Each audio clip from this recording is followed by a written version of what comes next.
आप देख रहे हैं सहारा टुडे। हर पल खबरों से अपडेट रहने के लिए हमारे चैनल को अभी सब्सक्राइब करें, लाइक करें, फीडबैक जरूर दें और बेल आइकन जरूर दबा दें। कानपुर में समाज सेवा में बहुत आगे बढ़ चढ़कर कार्य करने वाले और हर क्षेत्र में अपना लोहा मनवा देने वाले और कई राजनीतिक दलों से चुनाव लड़ने वाले, उसके बाद और सबसे बड़ी चीज़ ये कि जनता की सेवा में आगे और तत्पर रहने वाले अब्दुल रज़ाक मंसूरी, जो मंसूरी समाज के प्रदेश अध्यक्ष भी हैं। और सबसे बड़ी चीज़ ये है कि बड़ी संस्था चला रहे हैं, लोगों की सेवा कर रहे हैं, लोगों का दुख दर्द भी अपने तौर पे बहुत ज़्यादा करते हैं, उनकी मदद करते हैं और ख़ास तौर पे लॉकडाउन में भी बहुत मदद की। वैसे भी वो करते रहते हैं। आज वो सहारा टुडे कार्यालय में आए हैं। सहारा टुडे कार्यालय उनका स्वागत करता है। अब हम उनसे ख़ुद उनकी ज़बानी जानना चाहेंगे और ख़ास तौर पर ये जो हाथरस की घटना है इस पर, क्योंकि ये बहुत संवेदनशील है और बहुत प्रमुख, क्या प्रखर प्रवक्ता भी कहा जाए तो कम है, जज्बाती भी है और समाज सेवा में भी आगे है और उनका हम स्वागत करते हैं। क्या नाम है सर आपका? मेरा नाम अब्दुल रज़ाक मंसूरी है। मैं मंसूरी नेशनल कॉन्फ्रेंस का उत्तर प्रदेश का अध्यक्ष हूँ और हमारे राष्ट्रीय अध्यक्ष हाजी आरफी मंसूरी साहब हैं जो दिल्ली में रहते हैं और वो भी बहुत बड़े समाज सेविकी हैं। उन्होंने एक बागडोर हमको यहाँ संभालने को दी है, जो संस्था के माध्यम से हम गरीब बेचारों बेसहारों के बीच में रह के अपनी आखिरी सांस तक समाज की सेवा करना चाहता हूँ। आप समाज सेवा करने के लिए आपने मंसूरी के, और भी हो सकते थे, आपने मंसूरी को ही क्यों चुना? मंसूरी को चुनने का मकसद ये था कि हिंदुस्तान में 30 करोड़ की आबादी में, जिसमें 10 करोड़ हमारा मंसूरी समाज है और उस मंसूरी समाज इतनी ज़्यादा तादाद में होने के बावजूद हिंदुस्तान की सरकार में भागीदारी में बहुत सी जातें ऐसी हैं कि जो कल तक के अहीर थे वो यादव हो गए, पाल थे जो गड़रिया थे वो पाल हो गए, वाल्मीकि बन गए। आज हमारी बहुत सी जातों में इस तरह से है कि मंसूरी समाज एक सम्मानित, मैं लफ्ज़ भारत सरकार में अभिलेखों में चाहता हूँ, जो आज तक नदाब दुनिया ही लिखा हुआ है। इसकी लड़ाई मैं लिखित में सरकार से कर रहा हूँ कि हमको भी सम्मानित लफ्ज़ मंसूरी दिया जाए, नदाब दुनिया हटाया जाए। इतनी बड़ी आबादी में हमारा सम्मान क्यों नहीं है? हिंदुस्तान में मंसूरी समाज को आगे जाना क्यों नहीं जाता है? इसलिए हमारी मंसूरी समाज की संस्थाएँ हिंदुस्तान में जगह जगह फैली हुई हैं और अपने स्तर से सब एक दूसरे के काम कर रही हैं। आप किन राजनीतिक दलों का सफ़र करते हुए यहाँ तक आए हैं? मैंने सबसे पहले माननीय रामविलास पासवान के साथ मैंने काम किया।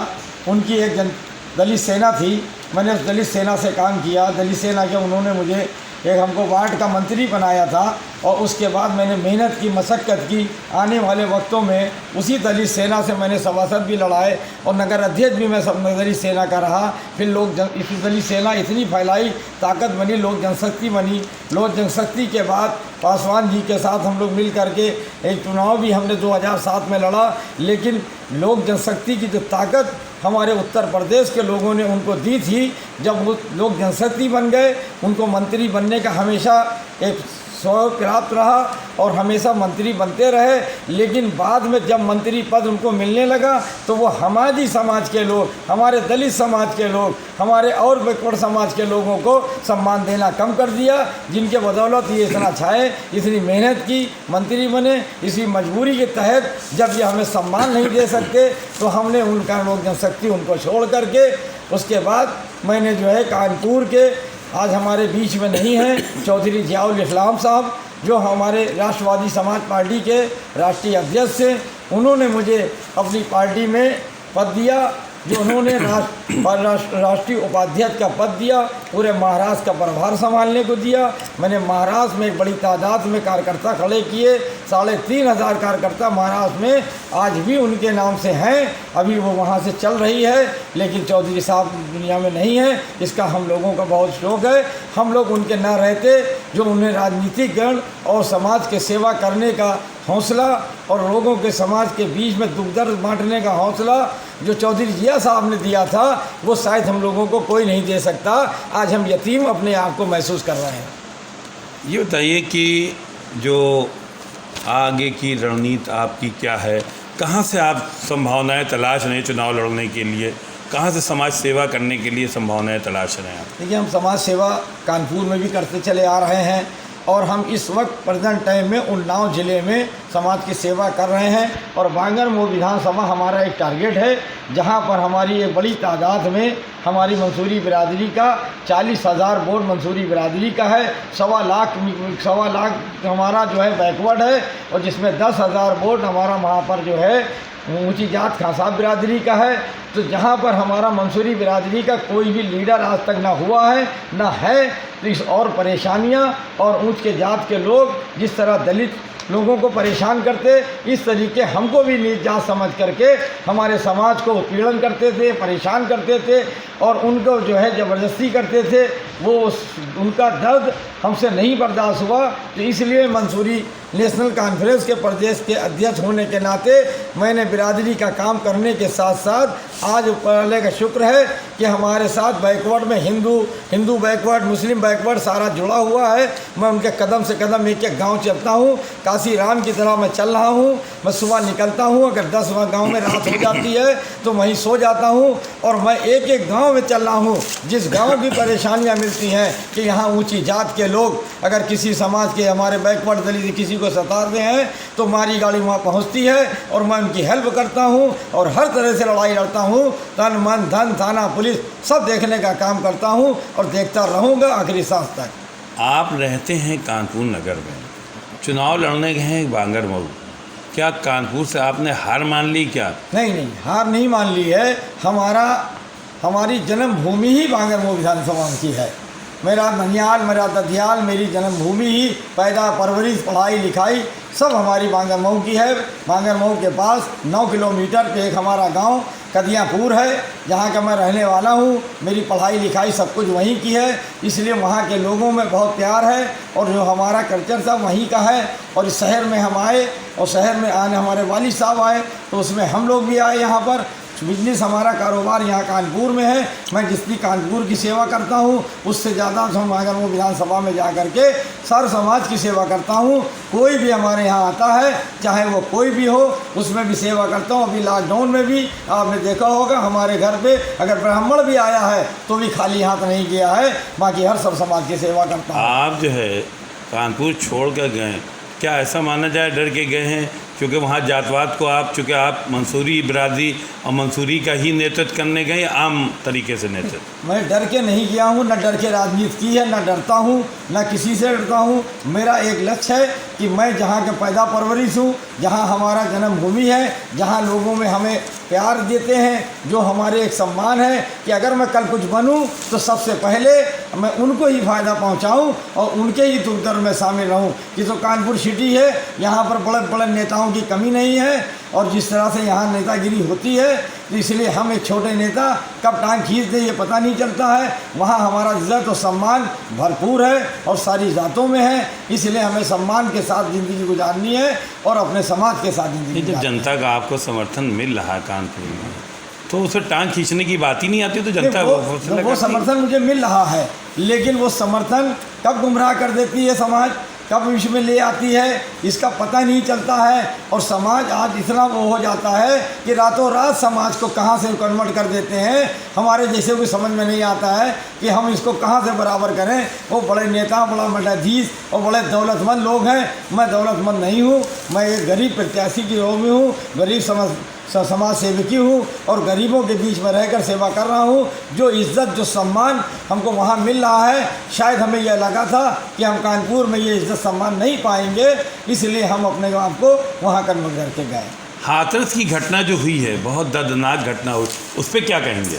हाथरस की घटना पे मैं बहुत अफसोस करता हूँ और निंदा करता हूँ कि इतनी भयानक घटना जो हुई है हमारी बहन के साथ, मैं बयान नहीं कर सकता हूँ कि मैं इस बात को सोचूं तो मेरे आंसू आते हैं कि अगर इस घटना को हमारी उत्तर प्रदेश की सरकार को संभालने का अगर कोई उनके पास पावर नहीं है तो मैं तो सबसे पहले चाहूँगा कि उत्तर प्रदेश सरकार से हमारे योगी जी इस्तीफ़ा दें और हमारे लोगों को सम्मान दें। और रही मांग, आज जिस तरह 5-6-7 दिनों में मैंने ये देखा कि तरह तरह की पार्टियां, तरह सस्ते बहुत से बड़े बड़े नेता अपने आके हमारी बहन की बलात्कारी के ऊपर, उसके उत्पीड़न के ऊपर बयान तो दे रहे हैं, मोमबत्तियां भी जला रहे हैं। क्या मोमबत्ती जला के उसके उत्पीड़न का या उसके बलात्कार का बदला होगा?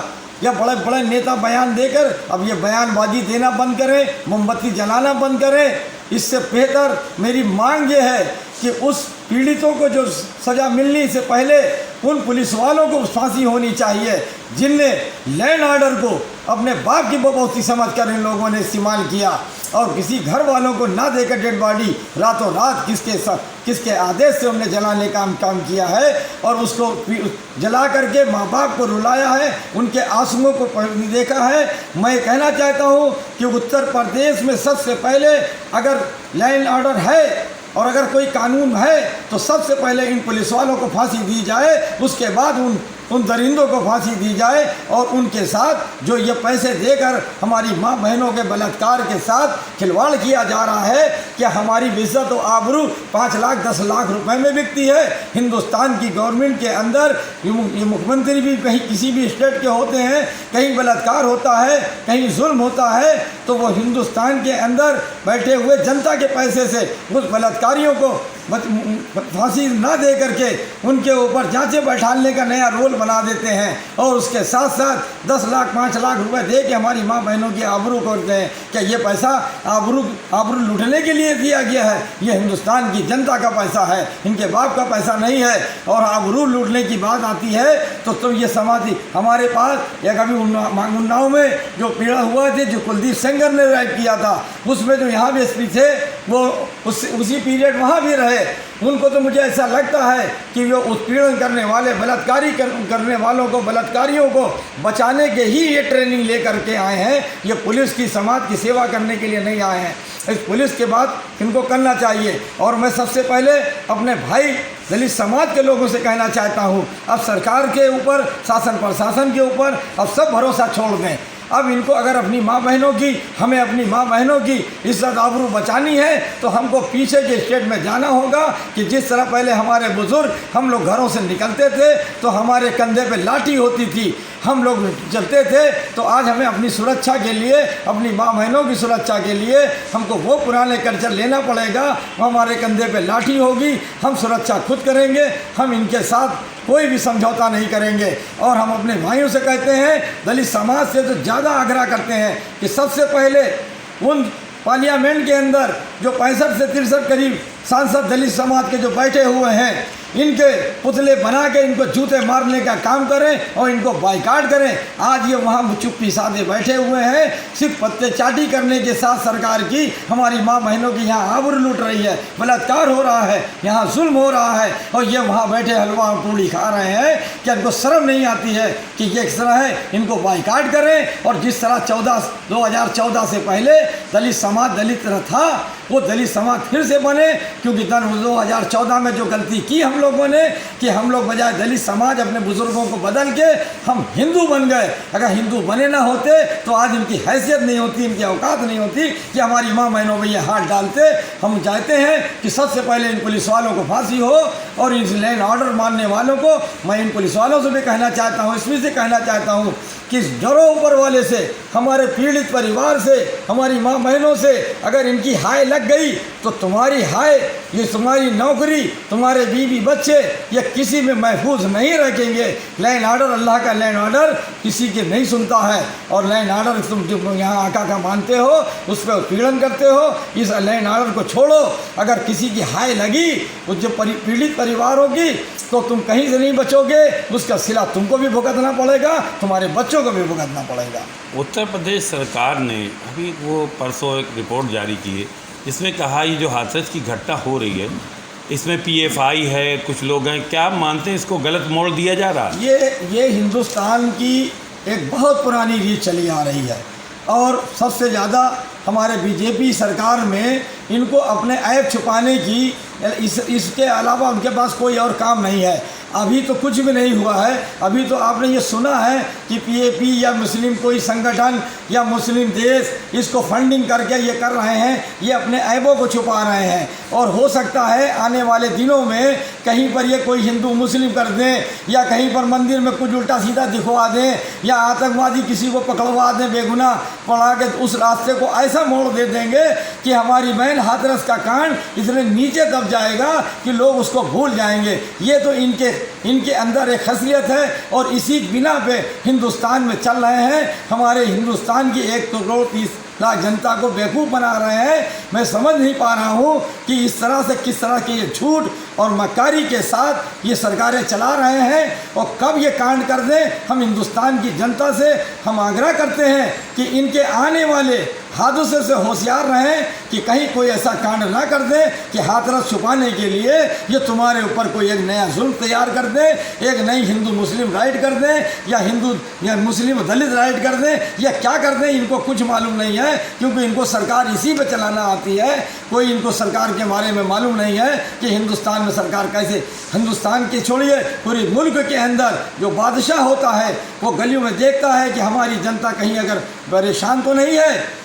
अगर वो जनता परेशान होती है तो उसको नींद नहीं आती है कि मैं कैसा बादशाह हूँ कि मैं नींद नहीं आ रही है, हमारी जनता पीड़ित है। आज यहाँ की उल्टा काम है कि हिंदुस्तान की जनता को तरह परेशान किया जा रहा है, हर तरह से परेशान किया जा रहा है। लॉकडाउन लगाने के बाद आज 1-1 रुपए के लिए जनता परेशान है, रोजी रोटी नहीं है। और जब अभी कहीं लाइन ऑर्डर होता है तो आप देखिए पुलिसकर्मियों की आदत है, कहीं पर गाड़ियाँ चेकिंग कर रहे हैं, क्यों भाई चेक हो रही है, ऊपर से ऑर्डर है। कहीं पर ठिलियाँ नहीं लगाने दे रहे हैं, क्यों नहीं लगाने दे रहे हैं, ऊपर से ऑर्डर है। कहीं बाजारें नहीं लगाने दे रहे हैं, ऊपर से ऑर्डर है। किसी को मार रहे हैं, क्या है, ऊपर से ऑर्डर है। अरे सारे इतने अत्याचार बेरोजगारी के ऑर्डर तुम्हारे पास हैं, वो ऑर्डर कब तुम लाओगे मुख्यमंत्री से कि जब गरीब जनता अपनी रेहड़ी लगाए, दुकानें चलाए, बच्चों के पेट पाले, वो ऑर्डर कब ऊपर से लाओगे। क्या तुम्हारे पास इसी तरह के ऑर्डर हैं। बाजारें नहीं लगाओ, रोड पे ना चलो, गाड़ियों के चेकिंग करके मतलब उनकी जेब से क्या उनके खाल उतारने का काम हो रहा है। पैसा तो गरीब के पास अब बचा ही नहीं है। हिंदुस्तान की जनता और खास तौर से उत्तर प्रदेश की जनता बहुत परेशान है और इस परेशानी से जूझ रही है जिसका उत्पीड़न इस सरकार से और प्रशासन से बुरी तरह हो रहा है। उत्तर प्रदेश के मुख्यमंत्री का कोई एक काम ऐसा जो अच्छा लगा हो आपको? हमको तो कोई भी अच्छा ही नहीं लगा और कोई काम कोई भी एक भी काम अच्छा नहीं लगा। बस उनकी हमें वो अच्छे लगते हैं जो वो झूठ बोलते हैं बुरी तरह से, बस वो मुझे अच्छे लगते हैं कि चलो कोई तो आया हिंदुस्तान में, कहीं से पैदा हो के आए या गोरखपुर से आए हों, कहाँ से आए हैं, कि वो झूठ बोलने का काम तो बहुत अच्छे से करते हैं। और हमको अफसोस इस बात का है कि उनका झूठ हमारी हिंदुस्तान की जनता बखूबी उसको स्वीकार कर रही है और उसको स्वीकार करने का नतीजा हमको ये भुगतना पड़ रहा है। वो इनका झूठ जो है बस उसी झूठ पे अब जो बीजेपी बन रही है, बी से बलात्कारी, जी से झूठी, पी से पार्टी, बलात्कारी झूठी पार्टी, हम तो इसको इस नाम से जानते हैं। झूठ के महाराजा हैं जो हमारे जो है दोनों प्रदेश में है, या पूरी तरह से झूठ बोलते हैं और बाखूबी झूठ बोलते हैं। हमने किसी ज़माने में अपने बुज़ुर्गों से सुनते थे कि कोई अगर झूठ बोलता था तो उसको मौत आ जाती थी पुराने ज़माने में, और आज जो झूठ बोलता है उसको बुखार भी नहीं आता है। कैसा कलयुग आ गया है। इस कलयुग में अगर कोई पिस रहा है तो सिर्फ हम गरीब लोगों जनता पिस रहे हैं और जनता ही पिसती चली जा रही है। उसके बाद ना इलाज के लिए है, ना कहीं डॉक्टर जाओ, ना डॉक्टर उसको देखता है, वो भी कहता है मुझे दूर से देखना है, ऑनलाइन देखना है। तो किस तरीके का मामला है कि हमारे पास पैसा भी नहीं है, कभी नहीं है, तो हमको ना डॉक्टर देखता है, ना हमें रोजी मिल रही है। तो और ऊपर से ये झूठ कि मैं इतने लोगों को कर रहा हूँ। अभी उन्होंने एक झूठ दिया कि मैं अभी बांगरमऊ विधानसभा चुनाव होने जा रहे हैं, अभी योगी जी आए थे, उन्होंने कहा कि मैं इतनी सुविधाएँ, इतनी नौकरियाँ दे रहा हूँ। रोज़मर्रा वीडियो में दिख रहा है, इलेक्ट्रॉनिक मीडिया दिखा रही है कि बेशुमार बेरोज़गारी फैली हुई है, बेरोज़गार रोड के ऊपर पड़े हुए हैं, और वो झूठ बोल रहे हैं कि मैंने इतने % लोगों को रोज़ी दी है। हमें ये बता दें, लिखित में कहीं दिखा दें कि कहाँ पे रोज़ी दी है, या तो हमारी जनता आगे बताए कि हमको कौन सी रोजी मिली है, कौन सा ऐसा विभाग है हिंदुस्तान के अंदर, चाहे वो सेना का विभाग या मिलिट्री का विभाग हो या पुलिस का, कौन सा ऐसा विभाग है जिसके अंदर पीड़िता नहीं है और परेशानियां नहीं हैं, और किसने इसको अच्छा कहा है। हर रोज़ वही लोग हैं जो बुराइयां कर रहे हैं और जो अच्छाइयों का नाम लेके आते हैं। जब अभी मालूम हुआ है कि जो बलात्कारियों के उसमें पक्ष में एक संस्था उतर के आई है जो बलात्कारियों को अच्छा कह रही है, वो कोई और नहीं है, ये हिंदुस्तान के अंदर मोदी जी ने जो संस्थाएं बनाई, गौ रक्षक संस्था, शिव विश्व संदीप संस्था, हमारा ये बजरंग दल, ये जो संस्थाओं को बनाया है, जब इनकी चालें नहीं चलती हैं तब इन संस्थाओं में औरतों और आदमियों को भेज देते हैं कि जाओ तुम इन बातों को ले जाके कि जो बलात्कार किया है जिन लोगों ने, ये सही है, जो बलात्कार के पक्ष में जो लड़ रहे हैं ये झूठे हैं, ये अफवाह फैला रहे हैं, ये दंगा फैला रहे हैं, ये अपनी सेना को भेजते हैं। तो उसमें गुमराह लोग हो जाते हैं कि नहीं देखो इनके पक्ष में आ रहे हैं। इसी तरह एनआरसी में भी जब एनआरसी चल रहा था तो उसमें हिंदुस्तान की 80% जनता एनआरसी पर रोड पे बैठी हुई थी, और लेकिन इनके ही दल, इनके विश्व के जो भी दल थे, जो उन्हीं लोगों को भेज के अपने समर्थन के नारे लगवाते थे, उसको जो है कंफ्यूज करने का काम इनके पास बड़े अच्छे तरीके से होता है। और इसी के झूठ बोलकर और कंफ्यूज करने को हिंदुस्तान को तोड़ मरोड़ करके आगजनी करने का, हिंदुस्तान में अंदर जो प्यार और मोहब्बत थी उसको सबसे बड़ी बीमारी उन्होंने जो फैलाई है, जातवाद की जहर जो फैला दी, जो बीमारी अब कभी ख़त्म नहीं हो सकती है। आखिर में क्या संदेश देना चाहेंगे? मैं संक्षेप में मैं संदेश ये देना चाहता हूँ मुख्यमंत्री जी से, प्रधानमंत्री जी से, कि अब जो कुछ हो गया वो हो गया, लेकिन अब भी हिंदुस्तान की जनता बेशुमार परेशान है, बेरोज़गार है। इनकी अगर आप यहाँ के मुखिया हैं, अगर आप यहाँ समाज के मुखिया हैं, तो आप इनके लिए कुछ ऐसे काम कीजिए, ये झूठ, हर तरह से दंगे फसाद, जातवाद, ये सब बंद कर दीजिए, क्योंकि अगर दंगे फसाद, जातवाद आप फैलाते रहे तो यह हिंदुस्तान जो बर्बाद तो हो ही चुका है और बर्बादी के कगार पे जाएगा, जिसको कोई नहीं संभाल सकता है। आप देख रहे हैं सहारा टुडे, हर पल खबरों से अपडेट रहने के लिए हमारे